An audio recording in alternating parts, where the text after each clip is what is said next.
بسم اللہ الرحمن الرحیم۔ السلام علیکم۔ پروگرام علم و حکمت میں خوش آمدید۔ میں ہوں محمد حسن الیاس۔ ناظرین کرام، قرآن مجید پر غور و فکر کے وہ کیا اصول ہیں جو اہل علم علماء کے پیش نظر رہنے چاہیے، زبان کے حوالے سے، قرآن مجید کے مضمون کو سمجھنے کے حوالے سے، قرآن مجید کے اسلوب کی ندرت کو زیر غور رکھنے کے حوالے سے، کہ جس وقت آپ قرآن مجید کو سمجھنے کے لیے آگے بڑھتے ہیں اور اس کا علمی مطالعہ کرتے ہیں تو یہ تمام پہلو ہیں جو آپ کے سامنے رہنے چاہیے۔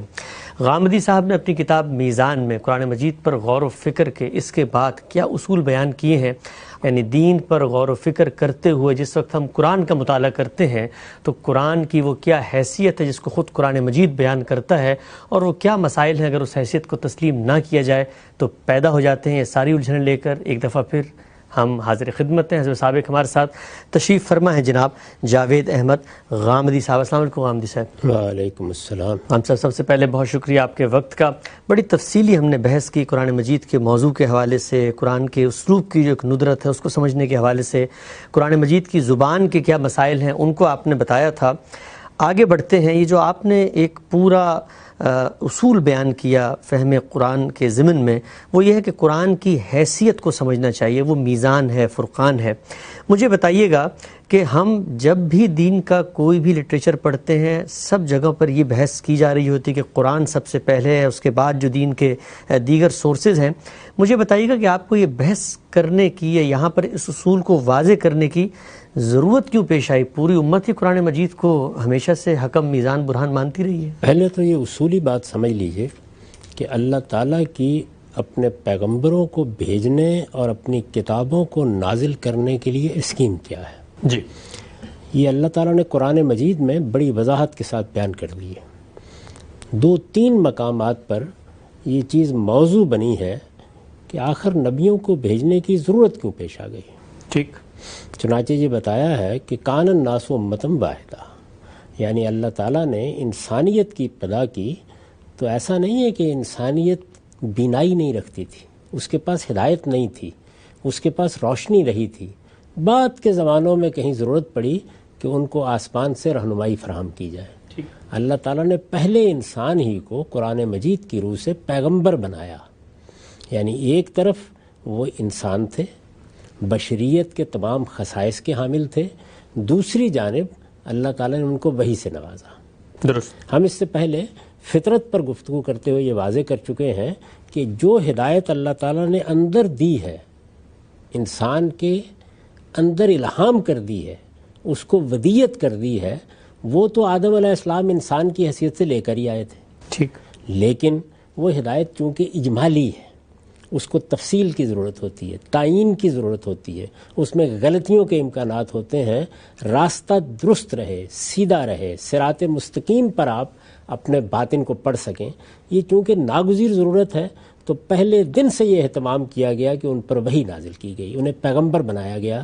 قرآن مجید اس کو استفاء سے تعبیر کرتا ہے۔ ٹھیک۔ یعنی جب ایک غلطی ہوئی، انہوں نے اس سے استغفار کیا تو اللہ تعالیٰ نے ان کا استفاء کیا، یعنی ان کو برگزیدہ کیا، ان کو اپنے لیے منتخب کر لیا، ایک ذمہ داری ان کو دی کہ وہ اب اپنی آئندہ نسلوں تک خدا کا پیغام پہنچائیں۔ ٹھیک۔ اس کی بنیاد پر قرآن یہ کہتا ہے کہ ایک لمبے عرصے تک کوئی بڑا مسئلہ پیدا نہیں ہوا، یعنی جس راستے پر ڈال دیا گیا، جو حقائق واضح کر دیے گئے، جو سنت قائم کر دی گئی، اسی پر آدم علیہ السلام زندگی بسر کر رہے تھے، ان کی اولاد بھی زندگی بسر کر رہی تھی۔ ٹھیک۔ لیکن اس کے بعد اختلافات پیدا ہونا شروع ہو گئے۔ اچھا۔ یہ چونکہ انسان کے اندر خصوصیت موجود ہے کہ وہ چیزوں کو جب دیکھنا شروع کرتا ہے، ان پر غور کرنا شروع کرتا ہے تو مختلف زاویہ ہے نظر بننا شروع ہو جاتے ہیں۔ اس کے بہت سے اسباب ہوتے ہیں، یعنی انسان کے نفسیاتی عوامل اس میں کام کرتے ہیں، تمدن اس میں کام کرتا ہے، جو احوال اس کو پیش آتے ہیں وہ اس میں کام کرتے ہیں، پھر یہ کہ ہر شخص ہر چیز پر یکساں صلاحیت کے ساتھ غور نہیں کر رہا ہوتا، تو اس وجہ سے اختلافات پیدا ہو جاتے ہیں۔ جب یہ اختلافات پیدا ہو گئے تو اب اللہ تعالیٰ فرماتے ہیں سورہ بقرہ میں کہ فَبَعَثَ اللَّهُ النَّبِيِّينَ وَمُبَشِّرِينَ وَمُنذِرِينَ۔ ٹھیک۔ تب اللہ تعالیٰ نے نبیوں کا سلسلہ شروع کیا، یعنی آدم علیہ السلام بھی نبی تھے، لیکن اب گویا نبوت کا ایک سلسلہ شروع کر دیا گیا کہ ایک کے بعد دوسرا نبی، دوسرا پیغمبر، دوسرا رسول آئے گا۔ یہ جو سلسلہ شروع کیا گیا، اس سے مقصود کیا تھا؟ یہ مبشرین و منذرین تھے، یعنی آخرت کی منادی. یہی پیغمبروں کے آنے کا اصلی مقصود ہے.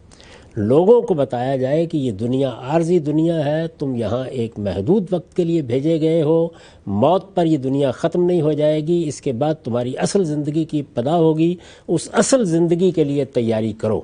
تم ایک دن اپنے پروردگار کی بارگاہ میں پیش کیے جاؤ گے, اس سے ملاقات کرنی ہوگی اور وہاں محاسبہ ہوگا. تم سے پوچھا جائے گا کہ تم کو جو نعمتیں دی گئیں, تم کو جو ہدایت ملی, تمہارے لیے اللہ نے جو اسباب پیدا کیے, تم نے ان کا کیا حق ادا کیا, تمہارا رویہ اس زمین پر کیا رہا, تم نے اپنے آپ کو پاکیزہ نفس بنا کے رکھا یا اپنے نفس کو آلودہ کر بیٹھے. اس مقصد کے لیے انبیاء علیہم السلام منادی کرتے ہیں. اس منادی کو قرآن مجید اپنی اصطلاح میں کہتا ہے انذار. اسی کا دوسرا پہلو بشارت ہے, یعنی خبردار کیا جاتا ہے کہ ایسا نہ ہو کہ تم اس دنیا کی زندگی میں الجھ کر رہ جاؤ, ایسا نہ ہو کہ اس کو اصل سمجھ بیٹھو, ایسا نہ ہو کہ اسی کو حقیقت خیال کر لو. اس کے بعد اصل زندگی آنے والی ہے, تمہیں اس کی تیاری کرنی ہے. ایک ایک لمحہ یہاں تمہارا اس کو سامنے رکھ کر گزرنا چاہیے اور اس کی ترجیح تمہارے سامنے قائم رہنی چاہیے. اسی کو بیان کیا نا کہ بل توثرون الحیات الدنیا, یعنی دنیا کی زندگی تمہارے لیے ترجیح نہیں بننی چاہیے. دنیا کی زندگی میں رہو, بسو, اس کو استعمال کرو, اس میں ترقی کرو, اس کو بھرپور طریقے سے گزارو, لیکن یہ تمہارے لیے ترجیح نہیں بن سکتی, کیونکہ ترجیح تو ہر حال میں اس ابدی زندگی, والآخرۃ خیر وابقیٰ بتا دیں, والآخرۃ خیر وابقیٰ. تو اس بنیاد کے اوپر پیغمبر کیا کرتے ہیں, انذار, خبردار کرتے ہیں, اور جو لوگ ان کے خبردار کرنے کے نتیجے میں متنبع ہو جائیں ان کو بشارت دیتے ہیں. ٹھیک. تو اس لیے ان کا بنیادی کام یہ قرار پایا کہ وہ مبشرین و منذرین ہوتے ہیں, یعنی خبردار کرنے والے اور بشارت دینے والے. اس کے بعد قرآن مجید نے یہ کہا کہ وَأَنزَلَ مَعَهُمُ الْكِتَابَ, یعنی اللہ تعالیٰ نے صرف اسی پہ اکتفا نہیں کی کہ پیغمبر بھیجے جو انذار کریں, بشارت دیں, ان کے ساتھ اس نے کتاب نازل کی. یعنی پیغمبروں کے لیے کتاب ایک ریفرنس کی حیثیت سے موجود رہی. کتاب دے دی, اب اس کے بعد پیغمبروں کا سلسلہ آ رہا ہے, نئی کتاب کی ضرورت پڑے گی تو وہ بھی دے دی جائے گی, لیکن یہ پہلی کتاب گویا ساتھ ساتھ چل رہی ہے. تو اس پوری بات کو اس طرح بیان کیا کہ وَأَنزَلَ مَعَهُمُ الْكِتَابَ, یعنی ان کے ساتھ کتاب نازل کی. کتاب کس لیے نازل کی گئی, یعنی کیا چیز پیش نظر تھی؟ ایک چیز جو قرآن مجید نے یہاں بھی واضح کی, متعدد دوسری جگہوں پر واضح کی, وہ یہ کہ انبیاء علیہم السلام انذار اور بشارت کا کام تو کرتے ہیں, لیکن انسانوں کو ریفرنس کے لیے ایک حتمی حجت چاہیے ہوتی ہے. یہ چیز کہاں سے ملتی ہے؟ یہ کتاب سے ملتی ہے. وَأَنزَلَ مَعَهُمُ الْكِتَابَ. اب دیکھیے خود قرآن کیا کہتا ہے, لِيَحْكُمَ بَيْنَ النَّاسِ فِي مَا اخْتَلَفُوا فِيهِ. بات کہاں سے شروع ہوئی تھی؟ یہ سارا سلسلہ اس لیے شروع کیا گیا کہ لوگوں کے مابین اختلافات پیدا ہو گئے. اس وقت بھی اگر آپ دیکھیں تو اصل مسئلہ کیا ہے؟ وہی, یعنی خود مذہب کے بارے میں اختلافات, خود مذہب کے اندر اختلافات, خود مذہب کی تعبیر میں اختلافات, خود مذہب کے مقاصد میں اختلافات پیدا ہو گئے. تو فرمایا کہ کتاب اس لیے نازل کی گئی پیغمبروں کے ساتھ کہ وہ فیصلہ کن ہو جائے, اتھارٹی بن جائے, آخری مرجع بن جائے. وہ فیصلہ سنائے گی کیا حق ہے کیا باطل ہے. یہ ایک بنیادی بات کی. اس بنیادی بات کو سامنے رکھ کر آپ دیکھیں تو ہر کتاب جب نازل کی گئی, وہ تورات ہو, وہ انجیل ہو, وہ زبور ہو, وہ کوئی صحیفہ ہو, جب وہ نازل کی گئی تو پیش نظر مقصد یہی تھا کہ لوگوں کے لیے وہ ایک فیصلہ کن حجت بنے. ٹھیک. چنانچہ جب قرآن نازل کیا گیا, اللہ کی آخری کتاب کی حیثیت سے نازل کیا گیا, تو اس کے بارے میں بھی یہ فرمایا گیا کہ یہ قرآن در حقیقت ایک میزان کی حیثیت سے نازل کیا گیا. اللہ الذی انزل الکتاب والمیزان, یہاں واو جو ہے وہ تفسیر کی ہے. سورہ شورى میں فرمایا نا کہ اللہ نے کتاب نازل کی, یعنی ایک میزان نازل کی, درست ترازو نازل کی. اس پر تم تول کر دیکھو گے کیا حق ہے کیا باطل ہے, کیا صحیح ہے کیا غلط ہے. اسی چیز کو ایک دوسرے لفظ سے ادا کیا ہے سورہ فرقان میں کہ تبارک الذی نزل الفرقان علی عبدہ لیکون للعالمین نذیرا. یعنی بڑی ہی بابرکت ہے وہ ذات جس نے اپنے بندے پر یہ قرآن نازل کیا ہے, گویا فرقان نازل کیا ہے. اچھا, یعنی پڑھنے کی کتاب. قرآن کا مطلب یہ ہے نا, تو قرآن جو ایک پڑھنے کی کتاب کی حیثیت سے, تلاوت کی کتاب کی حیثیت سے نازل کیا گیا ہے, وہ اصل میں کیا ہے؟ فرقان، فرقان کا مطلب وہ جو حق و باطل میں فرق کر دے، یعنی وہی بات جو ایک اعتبار سے لیحکم بین الناس فی مختلفو میں ادا کی گئی، وہاں اصول کے طور پر بتایا گیا کہ ہر کتاب کا مقصد یہی ہوتا ہے۔ خاص قرآن کے بارے میں یہ کہا کہ یہ میزان ہے، گویا ترازو ہے، اس کے اندر تم چیزوں کو تول سکتے ہو۔ اسی مضمون کو ادا کیا فرقان میں کہ یہ حق و باطل میں فرق کرے گی اور واضح طریقے پر بتا دے گی۔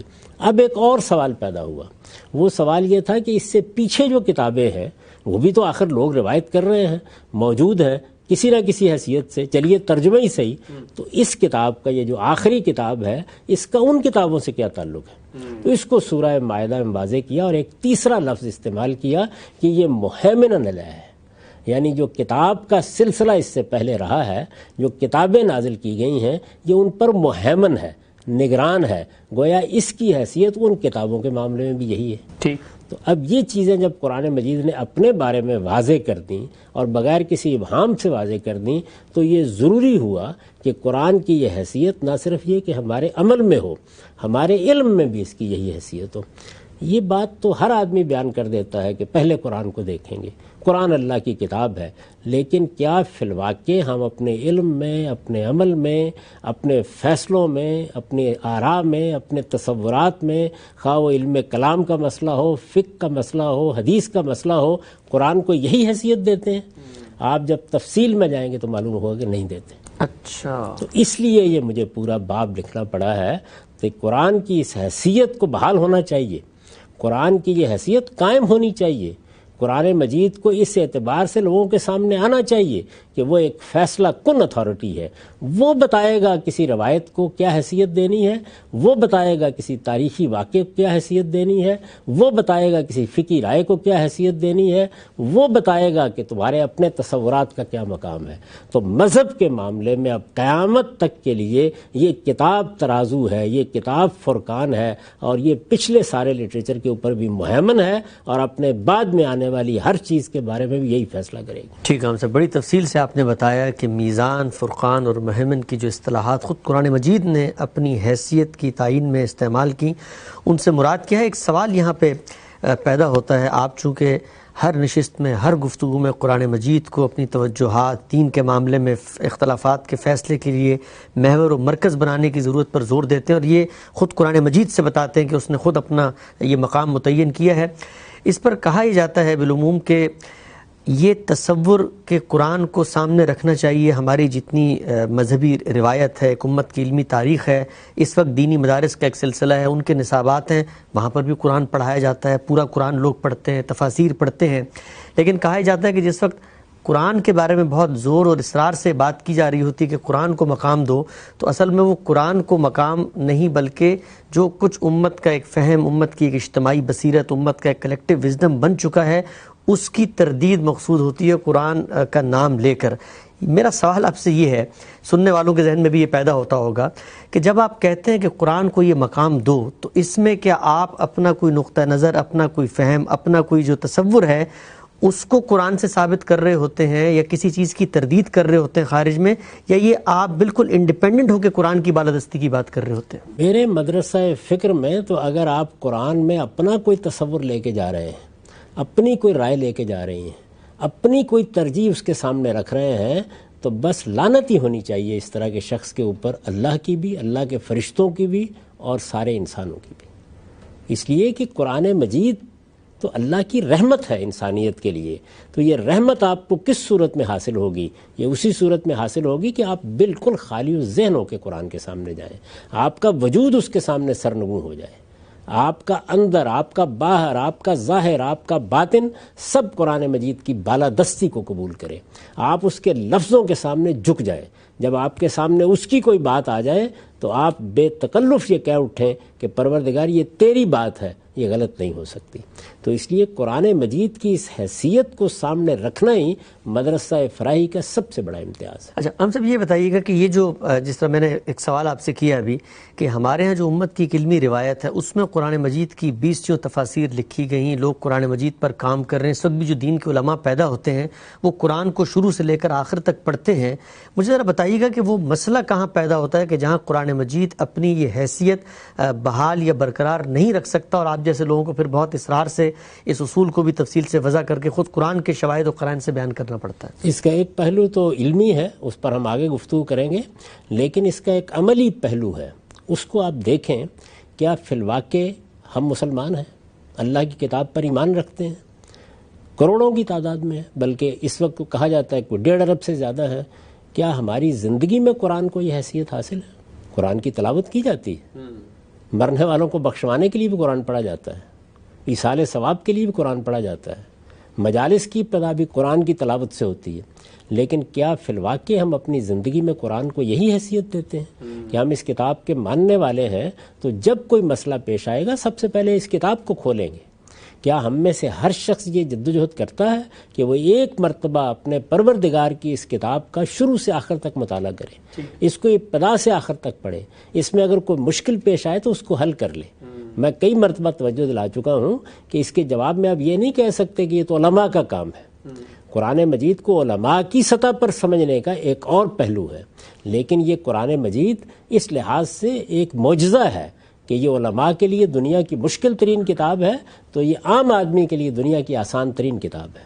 اس کا سادہ ترجمہ بھی اگر آپ پڑھ لیتے ہیں تو یہ اپنا مدعا، اپنا مقصد واضح کر دیتی ہے، اور وہ جو ایک عام آدمی کے لیے اس کو حکم بننا چاہیے، میزان بننا چاہیے، یہ وہاں پر بھی پوری طرح مؤثر ہوتی ہے. کیا فی الواقع ہم ایسا کرتے ہیں؟ اس کے بعد آپ دوسری جانب جائیے. سب سے پہلی چیز تو یہ ہے کہ عام آدمی کو، عام مسلمان کو قرآن کی یہ حیثیت بتانی چاہیے. یعنی علماء سے تو بعد میں بات کی جا سکتی ہے، عام آدمی یہ بات سمجھے کہ میرے پروردگار نے یہ کتاب مجھے کیوں دی ہے.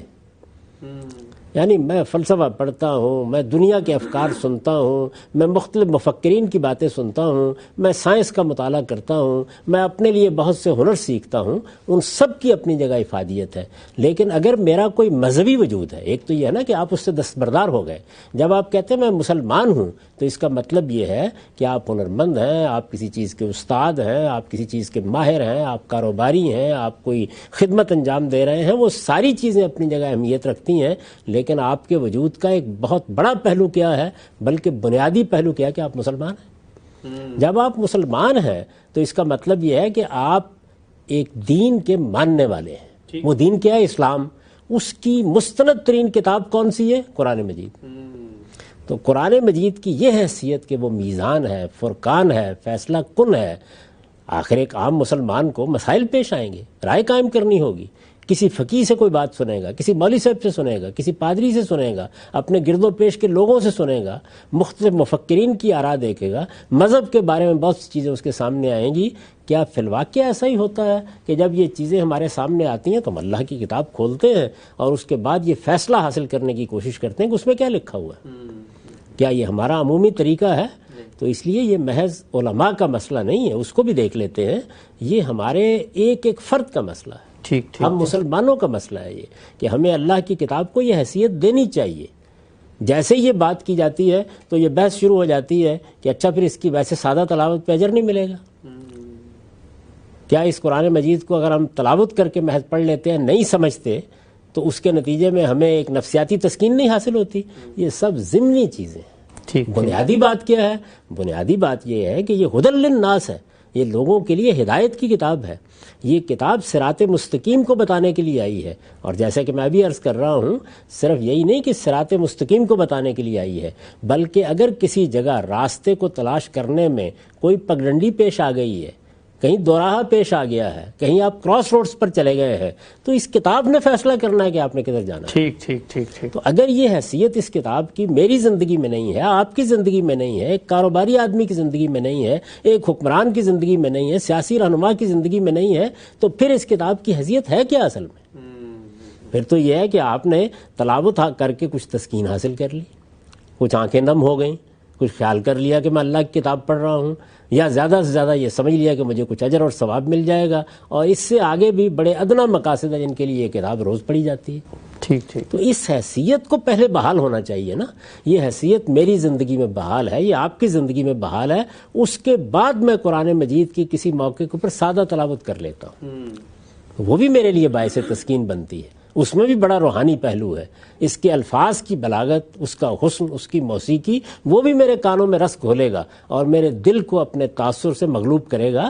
لیکن جو بنیادی مقصد ہے اس کتاب کا وہ تو یہ تھا کہ وہ میزان بنے میری زندگی میں، فرقان بنے میری زندگی میں. وہ نہیں بنی تو اس کا مطلب یہ ہے کہ میں نے کتاب کا حق ہی نہیں پہچانا. ٹھیک. تو ایک پہلو یہ ہے. دوسرے وہ پہلو ہے کہ جو ہمیں اپنے علم میں درپیش ہوتے ہیں، یعنی ہماری جو علمی تاریخ ہے اس کے اندر بعض چیزیں ایسی در آئی ہیں کہ جن کا جائزہ دیکھنے کی ضرورت ہوتی ہے کہ کیا فی الواقع وہ قرآن کی یہ حیثیت مجروح تو نہیں کر رہی. تو میں نے اپنی اس کتاب میں یہ بتایا کہ وہ بنیادی طور پر 4 چیزیں ہیں. اچھا. یعنی وہ چیزیں ہیں جو علم میں زیر بحث آتی ہیں. جب آپ تفسیریں پڑھتے ہیں، جب آپ بحثیں دیکھتے ہیں، جب علم کلام کے مباحث سامنے آتے ہیں، جب فقہا کے اختلافات سامنے آتے ہیں، اس وقت وہ 4 چیزیں زیر بحث آتی ہیں. تو مجھے اجازت دیجیے میں آپ کو پڑھ کے سنا دیتا ہوں کہ میری کتاب میزان میں وہ کیسے آئی ہیں. اس میں یہ بتایا گیا ہے کہ قرآن مجید کی یہ حیثیت ہے. وہ کون سی حیثیت ہے جو ابھی میں نے بیان کی؟ میرے لیے بھی، آپ کے لیے بھی، علماء کے لیے بھی. قرآن مجید کی یہ حیثیت ہے جو اس نے خود اپنے لیے ثابت قرار دی ہے. اچھا. یعنی یہ حیثیت میں نہیں بیان کر رہا، یہ آپ نہیں بیان کر رہے. یہ یوں نہیں ہے کہ ایک رائے ہے جس کو آپ رد کر دیں. قرآن مجید کی یہ حیثیت ہے جو اس نے خود اپنے لیے ثابت قرار دی ہے. لہٰذا اس کی بنیاد پر جو باتیں قرآن کے بارے میں بطور اصول ماننی چاہیے وہ یہ ہے. یعنی وہ کیا چیزیں ہیں کہ جن کو بطور اصول مان کر آپ قرآن کے پاس جائیں گے. پہلے میں نے ان کی وضاحت کی، یعنی وہ 2 چیزیں، 4 چیزوں کو بیان کرنے سے پہلے ان کی وضاحت کی ہے. وہ بھی سن لیجئے. پہلی یہ کہ قرآن سے باہر، یعنی یہ قرآن مجید ہے، اس کے باہر بھی بہت سی چیزیں ہیں جو مذہب دین کے نام پر پیش کی جائیں گی. پہلی یہ کہ قرآن سے باہر کوئی وحی خفی یا جلی، یعنی ایسا ہوتا ہے نا کہ پیغمبر کو کوئی اشارہ کیا گیا ہے، آپ کے سامنے وہ روایت کی صورت میں آ گیا ہے. اچھا، براہ راست کوئی کلام آپ کے سامنے ہے جیسے تورات ہے، زبور ہے. تو قرآن مجید سے باہر کوئی وحی خفی یا یلی، یہاں تک کہ خدا کا وہ پیغمبر بھی جس پر یہ نازل ہوا ہے اس کے کسی حکم کی تحدید و تخصیص یا اس میں کوئی ترمیم و تغیر نہیں کر سکتا. اچھا. یعنی پہلی بات جو معلوم ہوتی ہے وہ یہ معلوم ہوتی ہے. یعنی اگر قرآن کو اپنے میزان فرقان حکم مان لیے تو اس کا مطلب وہی ہے، اس کے علاوہ کوئی اور میزان فرقان یعنی نہیں. اب جس نے بھی کھڑا ہونا ہے اس کے نیچے کھڑا ہونا ہے. تورات بھی اس کے نیچے آئے گی کیونکہ وہ مہیمن ہے اس کے اوپر، وہ اللہ کی کتابیں ہیں. اللہ تعالیٰ نے اس کتاب کو یہ غیر معمولی حیثیت دے دی ہے کیونکہ اب قیامت تک کسی نے حجت بننا تھا. تو وہی خفی ہو یا وہی جلی، اس نے اس کے نیچے کھڑا ہونا ہے. اسی طرح وہ پیغمبر جس پر یہ نازل ہوئی ہے وہ دین کا ماخذ ہے اور دین کا تنہا ماخذ ہے، لیکن وہ بھی اس کے حکم کے نیچے کھڑا ہے. ٹھیک ٹھیک ٹھیک. یہاں تک کہ خدا کا وہ پیغمبر بھی جس پر یہ نازل ہوا ہے اس کے کسی حکم کی تحدید و تخصیص یا اس میں کوئی ترمیم و تغیر نہیں کر سکتا. یعنی اس نے کوئی بات کہی اور وہ اس کے الفاظ کی روح سے، اس کے سیاق و سباق کی روح سے مطلق ہے، اس پر آپ نے تحدید عائد کر دی، آپ نے اس کی تخصیص کر دی. وہ ایک عام بات تھی جو کہی گئی تھی، پہلے اس کو ثابت ہونا چاہیے کہ وہ عام ہے، ثابت ہونا چاہیے کہ وہ مطلق ہے. اگر یہ دونوں صورتیں اس کے الفاظ سے ثابت ہیں تو پھر کوئی اس میں تحدید یا تخصیص نہیں بیان کر سکتا. اسی طرح ترمیم و تغیر نہیں کر سکتا. اچھا. یہ سنا ہوگا آپ نے کہ یہ فلاں چیز نے قرآن کی فلاں آیت کو منسوخ کر دیا، فلاں چیز نے آ کے اس کے اندر یہ تبدیلی کر دی. قرآن کی یہ حیثیت ظاہر ہے کہ پھر ختم ہو جائے گی، اس لیے کہ جب باہر کی چیز آئے گی اور وہ اس کے اطلاق کی تحدید کر دے گی، وہ اس کے عموم کی تخصیص کر دے گی، وہ آ کے اس میں کوئی ترمیم کر دے گی، وہ اس میں آ کے کوئی تغیر کر دے گی، تو وہ حیثیت ختم ہو گئی. تو اس لیے پہلی چیز یہ ہے، دین میں ہر چیز کے رد و قبول کا فیصلہ اس کی آیات بینات ہی کی روشنی میں ہوگا. اچھا. یعنی اس کی آیات بینات، واضح آیات، یہ قرآن نے اپنے بارے میں جگہ جگہ کہا ہے کہ اس کی آیات نہایت واضح ہیں. یہ عربی مبین میں ہے، یہ ہم پہلے بحث کر چکے ہیں. آیتیں نہایت واضح ہیں، وہ اپنا حکم بیان کرتی ہیں، اپنا مدعا بیان کرتی ہیں، وہ ایک بینہ، ایک حجت بن کے سامنے آ جاتی ہیں، روشنی کا منار بن کے سامنے آتی ہیں. دوسری جگہ یہ بھی کہا ہے کہ یہ کیا ہے، یہ کتاب منیر ہے، روشن کر دینے والی کتاب. اسی طرح یہ بھی فرمایا ہے کہ جاءکم من اللہ نور و کتاب مبین، یعنی یہ ایک نور ہے، روشنی ہے، یعنی یہ کتاب مبین. یعنی دونوں صفتیں کمال کی صفتیں ہیں. یہ نور ہے اور نور سے مراد کیا ہے؟ کتاب مبین، واضح کتاب. دین میں ہر چیز کے رد و قبول کا فیصلہ، یعنی آپ نے ماننا ہے دین میں، آپ نے رد کرنا ہے. کسی دینی چیز کو، یعنی جس کو لوگ پیش کر رہے ہوں، دین میں ہر چیز کے رد و قبول کا فیصلہ اس کی آیات بینات ہی کی روشنی میں ہوگا۔ ایمان و عقیدہ کی ہر بحث اس سے شروع ہوگی، اسی پر ختم کر دی جائے گی۔ یعنی آپ میرے ایمان اور عقیدہ کی فہرست جب ترتیب دیں گے تو آپ کو اس کتاب سے بات شروع کرنی ہوگی، اس پر ختم کرنی ہوگی، اس لیے کہ یہ جب فیصلہ کن ہے تو یہ کیسے ہو سکتا ہے کہ اس سے باہر سے کوئی چیز آ کے میرا عقیدہ بن جائے، ٹھیک میرا ایمان بن جائے۔ اب دیکھیے میں نے مزید لکھا ہے، ہر وحی، ہر الہام، ہر القاء، ہر تحقیق اور ہر رائے کو اس کے تابع قرار دیا جائے گا، یعنی یہ اوپر ہوگی، یہ فیصلہ کن جگہ پہ ہوگی، اور اس کے بارے میں یہ حقیقت تسلیم کی جائے گی کہ ابو حنیفہ و شافعی، بخاری و مسلم، اشری و ماتریدی اور جنید و شبلی سب پر اس کی حکومت قائم ہے۔ یہ دیکھیے میں نے جو ہمارے ہاں غیر معمولی شخصیات ہیں جن کے پوری امت پر بہت اثرات ہیں اور اس میں کوئی شبہ نہیں کہ وہ اس کا حق رکھتے ہیں۔ ابو حنیفہ و شافعی آپ گویا مثال کے طور پر فقہا کو لے لیں، بخاری و مسلم محدثین میں سے سب سے زیادہ جلیل القدر، اشری و ماتریدی علم کلام کے نمائندے، جنید و شبلی تصوف کے نمائندے، یعنی یہ جتنی رویں ہیں ان سب کے نمائندے کی حیثیت سے میں نے ان کا ذکر کیا ہے، اور اس کے بارے میں یہ حقیقت تسلیم کی جائے گی کہ ابو حنیفہ و شافعی، بخاری و مسلم، اشری و ماتریدی اور جنید و شبلی سب پر اس کی حکومت قائم ہے، اور اس کے خلاف ان میں سے کسی کی کوئی چیز بھی قبول نہیں کی جا سکتی اگر وہ قرآن مجید کے خلاف ہے، اگر وہ اس کے خلاف ہے، یعنی یہ ثابت کرنا ہوگا کہ اس کے خلاف ہے۔ اس کا یہ مطلب نہیں کہ یہ کوئی بچوں کا کھیل ہے کہ آپ اٹھیں اور اتنے جلیل القدر لوگوں کی کسی بات کو اس کے خلاف قرار دے دیں۔ یہ وہ پہلی چیز جو قرآن مجید کو میزان فرقان ماننے کے بعد سامنے آتی ہے کہ علم عقیدے کی کوئی بحث ہو وہ قرآن سے باہر نہیں، کوئی وحی خفی ہو وہ قرآن سے باہر نہیں، وحی جلی و باہر نہیں، اور بڑے سے بڑے عالم، بڑے سے بڑے عارف کی بات بھی اس کی روشنی میں سمجھی جائے۔ باہر ہو سکتی ہے، روایت میں ہو سکتی ہے، وہ میں نے عرض کیا کہ وہی جلی ہے نا، ہمارے پاس جو تورات ہے، زبور ہے، انجیل ہے، خود رسالت میں آپ صلی اللہ علیہ وسلم کو بہت سی ہدایات دی گئی ہیں، لیکن وہ اس کے نیچے آئیں گی، اس کے نیچے آئیں گی۔ اب یہ دیکھیے کہ جو پہلی بات ہی میں نے بیان کی ہے، کیا ہمارے علم کا، ہمارے ہاں کے عام لوگوں کا رویہ یہی ہے؟ یعنی وہ ان جلیل القدر ہستیوں کی بات کو اسی جگہ رکھتے ہیں؟ اصول میں ہو سکتا ہے کہ یہ بات کہہ دیں، لیکن عملی رویے کا جائزہ لینا چاہیے۔ یعنی اگر ہمارے سامنے کوئی بات آتی ہے، وہ جنید و شبلی کی ہے، اشری و ماتریدی کی ہے، بخاری و مسلم کی ہے، کسی بڑے سے بڑے شخص کی ہے، اس بات کا جائزہ لینے کا حق حاصل ہے آپ کو کہ آپ یہ طے کریں کہ قرآن مجید اس کو قبول کرتا ہے یا نہیں قبول کرتا، اور یہ قرآن مجید نے ہی طے کرنا ہے، اور یہ حق بھی قرآن نے دیا ہے کہ آپ یہ جائزہ لیں۔ یہ قرآن مجید، ورنہ تو اس کو واپس کر دیا جاتا۔ یعنی اس کے قوانین کو اگر فقہا نے سمجھ لیا تھا، روایات نے رسالت میں آپ صلی اللہ علیہ وسلم کی نسبت سے چیزیں بیان کر دی تھیں، علماء نے علم کلام کے مباحث میں عقائد ترتیب دے دیے تھے، صوفیوں نے آگے لوگوں کو بتا دیا تھا کہ خدا کا قرب حاصل کرنے کے کیا ذرائع ہیں، تو پھر تو اس کے بعد قرآن کی ضرورت ہی ختم ہو گئی۔ تو وہ اصل میں یہ جو کچھ بھی لوگوں نے کیا ہے یا جو کچھ سمجھا ہے یا جس کو وہ بیان کرتے ہیں، اس کے اوپر حکم کی حیثیت سے قیامت تک کھڑا ہے، تاکہ اگر کہیں انسان کی حیثیت سے ان کو غلطی لگی ہے، اگر کہیں کوئی کوتاہی ہو گئی ہے، اگر کہیں تدبر میں قلت ہوئی ہے، اگر کہیں علم میں کمی رہ گئی ہے، تو قرآن مجید اس کی تصحیح کرتا رہے، یہ قیامت تک تصحیح کرے گا۔ اور ظاہر ہے کہ تصحیح کرے گا تو سمجھ کر تصحیح کرے گا نا، یعنی کیا بولنا شروع کر دے گا؟ تو اس وجہ سے آپ کو اس کی طرف رجوع کرنا ہے، اس کی مراجعت کرنی ہے۔ جب کوئی چیز سامنے آئے گی، خواہ وہ کسی فقیہ کی بات ہے، خواہ وہ کوئی روایت ہے، خواہ وہ کسی صوفی کا قول ہے، یا وہ کوئی علم کلام کا مسئلہ ہے، وہ کوئی عقائد کی بحث ہے، وہ کوئی فلسفے کا مسئلہ ہے، اس کے سامنے رکھ کر دیکھا جائے گا۔ آپ اس کو مانتے ہیں تو پھر اس کے سوا کوئی چارہ نہیں مانتے تو اس کا مطلب آپ باہر کھڑے ہیں، پھر آپ کے ساتھ دوسری بات ہوگی۔ تو یہاں یہ بات اس سلسلے میں بیان کی جا رہی ہے کہ مسلمان کی حیثیت سے میرے پاس کوئی راستہ اس کے سوا نہیں ہے کہ میں اللہ کی کتاب قرآن مجید کو یہ حیثیت دوں۔ دوسری یہ، یعنی یہ پہلی بات تھی، دوسری یہ کہ اس کے الفاظ کی دلالت اس کے مفہوم پر بالکل قطعی ہے۔ اس کا مطلب کیا ہے؟ یہ جو کچھ کہنا چاہتا ہے پوری قطعیت کے ساتھ کہتا ہے، اور کسی معاملے میں بھی اپنا مدعا بیان کرنے سے ہرگز قاصر نہیں رہتا۔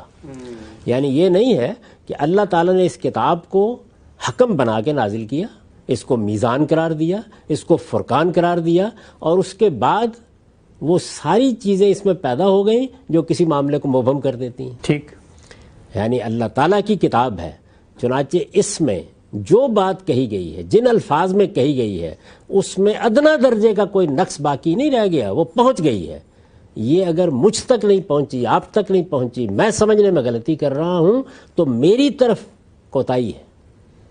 قرآن مجید نے قطعی دلالت کے ساتھ اپنی بات پہنچا دی ہے. ٹھیک ٹھیک ٹھیک ٹھیک. اس کا مفہوم وہی ہے جو اس کے الفاظ قبول کر لیتے ہیں. یعنی آپ یہ نہیں کہہ سکتے کھڑے ہو کر کہ میں اس کے الفاظ سے ماورا کوئی مدعا اس کی خدمت میں پیش کر رہا ہوں یا اس سے ہٹ کر کوئی بات بیان کر رہا ہوں. وہ نہ اس سے مختلف ہے نہ متباین. یعنی آپ کو ہر حال میں اس کے الفاظ کے دروازے سے داخل ہونا ہے. اس کے شہرستان معانی تک پہنچنے کا ایک ہی راستہ ہے، وہاں سے جائیں گے. اور اس کے الفاظ وہ پیرہن ہے کہ جیسے ہی آپ اس کے اندر جائیں گے تو آپ پورے وجود کو دریافت کر لیں گے. اس کے شہرستان معانی تک پہنچنے کا ایک ہی دروازہ ہے اور وہ اس کے الفاظ ہیں. وہ اپنا مفہوم پوری قطعیت کے ساتھ واضح کرتے ہیں، اس میں کسی ریب و گمان کے لیے ہرگز کوئی گنجائش نہیں ہوتی. اس پر بعض لوگ یہ سوال کر دیتے ہیں کہ اگر ایسا ہے تو پھر اختلاف کیوں ہوتا ہے؟ اس اختلاف کا باعث کیا ہوتا ہے؟ یا میرے علم میں کمی ہوتی ہے اور میں غلطی کھا جاتا ہوں، ٹھیک، یا میرے تدبر میں کمی ہوتی ہے، میں نے غور کرنے کا حق نہیں ادا کیا ہوتا. ورنہ اللہ تعالیٰ نے قرآن مجید میں وہ سب اسباب پیدا کر دیے ہوتے ہیں جو لفظ کی ضرورت ہے، یا جملے کی ضرورت ہے، جو سیاق و سباق کی ضرورت ہے، کہ وہ بالکل حتمیت کے ساتھ اپنی بات پہنچا دیتا ہے. جب یہ کہا جاتا ہے قرآن قطعی الدلالہ ہے تو اس کا مطلب یہ نہیں کہ میرا فہم قطعی الدلالہ ہے. اس کا مطلب ہے قرآن نے اپنی بات اعلیٰ ترین اسلوب میں، بہترین انداز میں، تمام قرائن کے ساتھ پہنچا دی ہے. اب جو کچھ بھی غلطی ہونی ہے وہ میری طرف سے ہونی ہے کہ میں اس کو سمجھا یا میں اس کو نہیں سمجھا. تو یہ بنیاد ہے. اس بنیاد کو سامنے رکھ کر اب ان 4 چیزوں پر غور کیجئے جو ہمارے ہاں عام طور پر زیر بحث رہتی ہیں. ہم صاحب ان 4 چیزوں پہ ہم آتے ہیں. ان 2 چیزوں پر، یہ جو 2 مثبت نتائج آپ نے برآمد کی ہیں قرآن مجید کی، جس وقت حیثیت کی تعین ہو جاتی ہے کہ وہ میزان، فرقان اور حکم اور مہیمن ہے، تو اس کے بعد یہ لازم ہے کہ ہم مانیں کہ اس سے باہر کوئی وحی خفیہ جلی اس کے مفہوم یا اس کی اس حاکمیت پہ اثر انداز نہیں ہو سکتی، اور ایمان و عقیدہ کی کوئی بحث بھی اس سے باہر نہیں ہوگی. اس پہ کچھ ضمنی سوالات ہیں جو بالعموم پوچھے جاتے ہیں. عام طور پر ہم یہ دیکھتے ہیں جب بھی ہم کوئی لٹریچر اٹھائیں، مذہبی لٹریچر، وہاں پر یہ بات جب ہوتی ہے کہ قرآن مجید ہی وہی ہے تو قرآن ہی کی ایک آیت پیش کی جاتی ہے جس میں یہ کہا جاتا ہے کہ رسالت مآب صلی اللہ علیہ وسلم بھی جب گفتگو فرماتے تھے تو وہ بھی وہی ہوتی تھی. وما ینطق عن الهوى ان هو الا وحی یوحی. تو اگر یہ جو نتیجہ آپ نے خود قرآن کی روشنی میں برآمد کیا کہ قرآن سے باہر کوئی وحی خفی اس پر حکم نہیں ہو سکتی، تو خود قرآن یہ کہہ رہا ہے کہ رسول اللہ جب گفتگو کرتے ہیں وہ تو وحی کے بغیر کرتے ہیں. تو پھر تو میں نے ہرگز یہ نہیں کہا کہ اس کے باہر کوئی وحی نہیں ہے. وہی تو رسول اللہ پر روز آتی ہے. میں تو عرض کر رہا ہوں کہ وہی، اور وہی جلی ہے تورات، زبور، انجیل موجود ہے تراجم کی صورت میں موجود ہیں، وہ اس کے نیچے ہیں. یہ اصل بات ہے. زیر بحث مسئلہ یہ ہے. باقی جو آیت آپ نے سورہ نجم کی پڑھی ہے اس کو بھی لوگوں نے بالکل غلط بیان کیا. اس میں سیاق سباق بالکل واضح ہے کہ وہاں اصل میں قرآن مجید کا ذکر ہو رہا ہے کہ یہ قرآن جو تمہارے سامنے پیش کیا جا رہا ہے جبریل امین لے کے آئے ہیں. اس کا تجربہ رسالت مآب صلی اللہ علیہ وسلم کو 2 صورتوں میں ایسے ہوا ہے کہ بالکل براہ راست جبریل امین کو آپ نے دیکھا ہے. اس میں کوئی غلطی نہیں لگی. یہ جو کچھ بیان کیا جاتا ہے یہ کسی خواہش نفس کا نتیجہ نہیں ہے، یہ اصل میں اللہ کی وحی ہے. قرآن اللہ کی وحی ہے. رسالت مآب صلی اللہ علیہ وسلم کو اس کے باہر بھی بارہا وحی کی گئی ہے. زیر بحث ہی نہیں ہے. بحث یہ ہے کہ جو کچھ اس کے باہر ہے وہ اس کے نیچے ہے. ٹھیک ہے. ہم سب اچھا، یہ جو بھی آپ نے فرمایا کہ ایمان اور عقیدے کی جو بحث ہے، یعنی اس میں بھی یہی حکم ہے، یہی فیصلہ کن ہے، اور اسی میں وہ ہوگی چونکہ یہ بنیادی سورس اور ماخذ ہے. تو یہ بتائیے گا کہ عام طور پہ لوگ 2 مثالیں پیش کرتے ہیں. وہ کہتے ہیں کہ قرآن مجید میں عذاب قبر کا ذکر نہیں ہے، اور قبر کا عذاب، قبر کے اندر ہمارے ساتھ کیا معاملہ ہوگا، یہ تو ہمارے ایمان کی بحث ہے. اسی طریقے سے تقدیر کے بارے میں ہم یہ کہتے ہیں کہ ہمیں خیر و شر کے اوپر، تقدیر پہ، اللہ تعالیٰ کے اس فیصلے پر ایمان رکھنا ہے.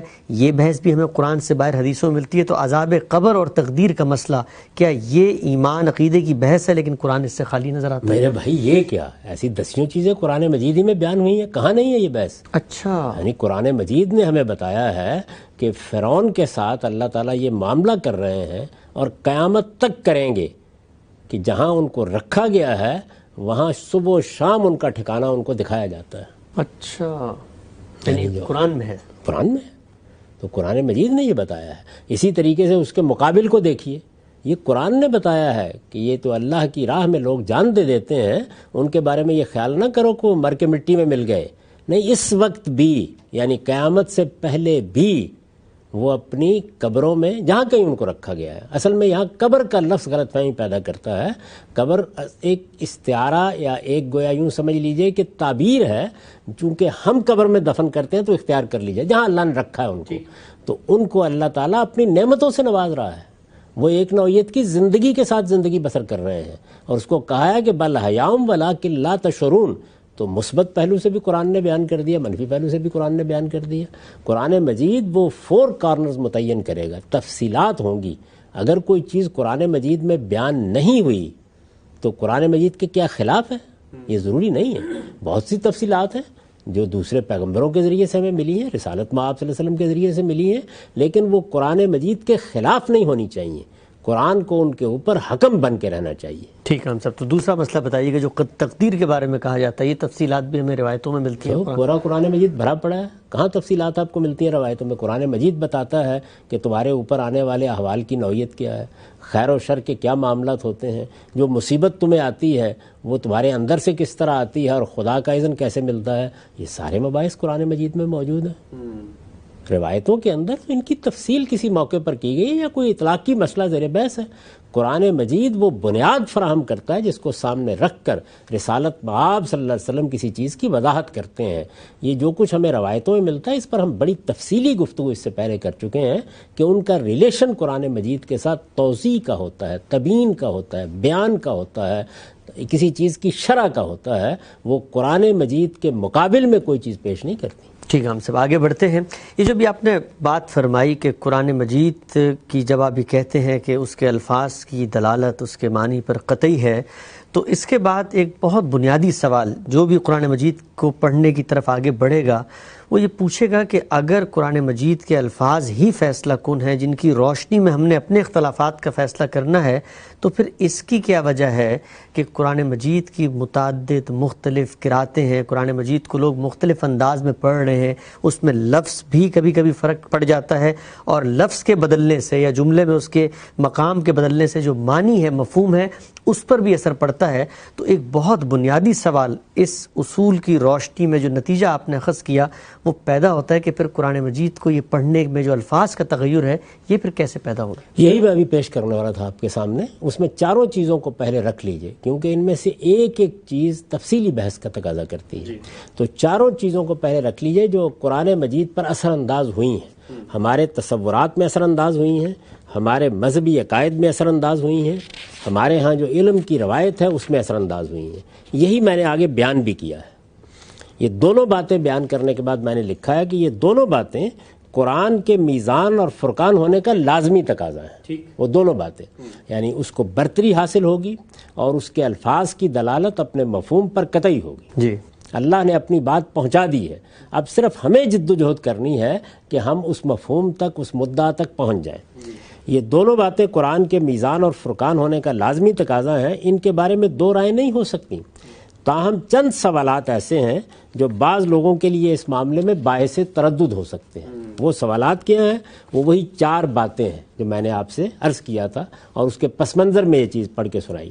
اس میں سے پہلی چیز یہ ہے، ایک یہ کہ قرآن میں بعض مقامات پر قرات کے اختلافات ہیں. یہ اختلافات لفظوں کے ادا کرنے ہی میں نہیں ہیں، بعض جگہ ان کے معنی پر بھی اثر انداز ہوتے ہیں. اچھا، اس صورت میں بظاہر اختلافات کے مواقع پر کوئی چیز فیصلہ کن نہیں رہتی.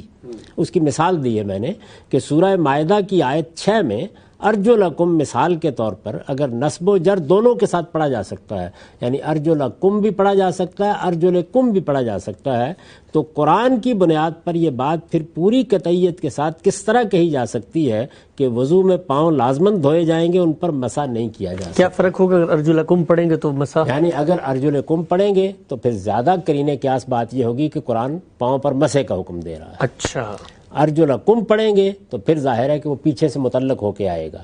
تو یہ ظاہر ہے کہ 2 قراتیں ہیں نا جو ہمارے پاس پہنچ گئیں یا روایت میں آ گئی ہیں، ان کو مثال کے طور پر پیش کر کے میں نے یہ سوال اٹھایا ہے کہ ہمارے ہاں یہ عام طور پر مانا جاتا ہے کہ قرآن مجید میں کچھ قرات کے یعنی پڑھنے کے اختلافات ہیں، یعنی یہ کتاب جیسے اللہ کے پیغمبر نے دی تھی، جس طریقے سے لکھوائی، جس طریقے سے یاد کرائی، ویسے ہی پہنچی ہے۔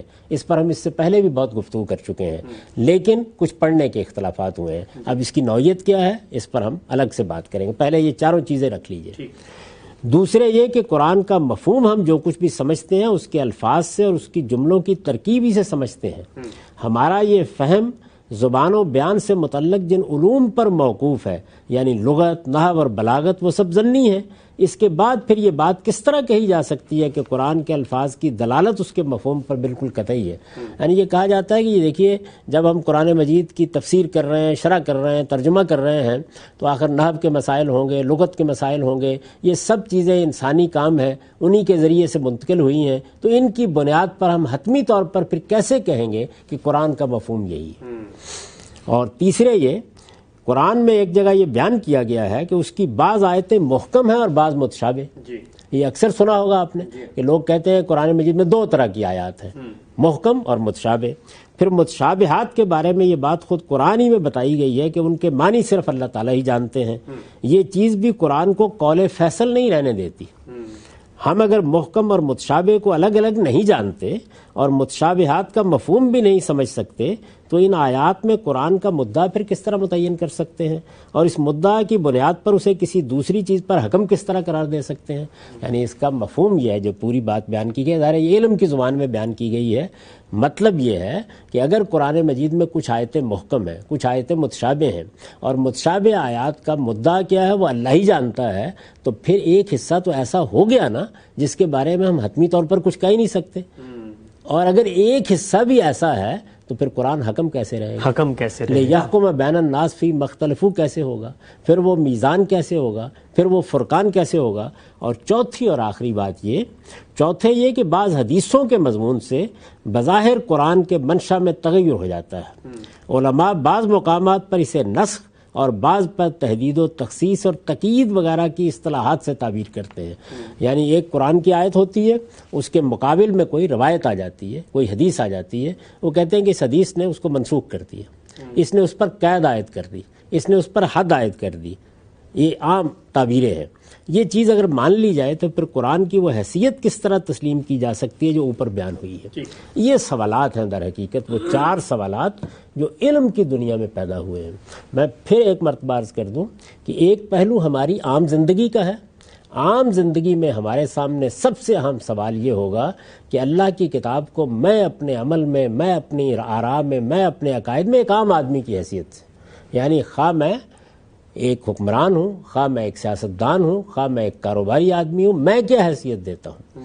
اور دوسرے یہ کہ جس وقت ہم علم کی دنیا میں جاتے ہیں، علم کی دنیا میں کوئی فقہی رائے بیان کی جائے گی، علم کی دنیا میں کوئی تفسیر کی جائے گی، علم کی دنیا میں کسی واقعے کو ایک طریقے سے سمجھا جائے گا، تو وہاں یہ 4 باتیں ہیں جو تردد پیدا کرتی ہیں، کیونکہ ان کو سب مانتے ہیں۔